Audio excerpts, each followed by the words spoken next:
1 Corinthians chapter 2 and verse 3 says, I was with you in weakness and in fear and in much trembling, and my speech and my preaching were not with persuasive words of human wisdom, but in the demonstration of the Spirit and of power. He says in verse 5 that your faith should not be in the wisdom of men, but in the power of God. And Paul is letting us know that there are two dimensions where you can live your life. You can live your life in the dimension of the wisdom of men. 10 ways to make money. 10 ways to become successful, 10 ways to have a healthy home, 10 ways to raise healthy children. This wisdom of men is not a terrible thing. It's not a bad thing. It's a good thing. And I'm afraid many pulpits have become dealers of the wisdom of men. And so people say, I want a message that is practical, to say that I want to receive the same thing that I would receive in a TED talk, but I now just want to receive it in church.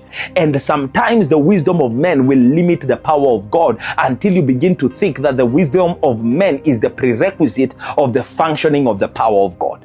And sometimes in our inabilities to dispense the power of God accurately, we have reduced men to the dimension of the wisdom of men, so that if they don't see the results, we can blame it on their application and not in our ministration. When we look at scripture, we begin to see a pattern of God, that for the power of God to work, sometimes he had to bypass the wisdom of men. If you come to the story of Moses, for instance, and you look at the story of Moses, the wisdom of men would mean that when you get to the Red Sea, you start constructing a bridge. You start, issuing tenders, asking who can actually build this bridge. I mean, you're leading 4 million people. That's an entire nation. You can begin to ask who are engineers, who knows how to make rafters. These are wisdom of men. Making a raft that can float on the water so that we can cross on the other side. Nothing wrong with that. Wisdom of men.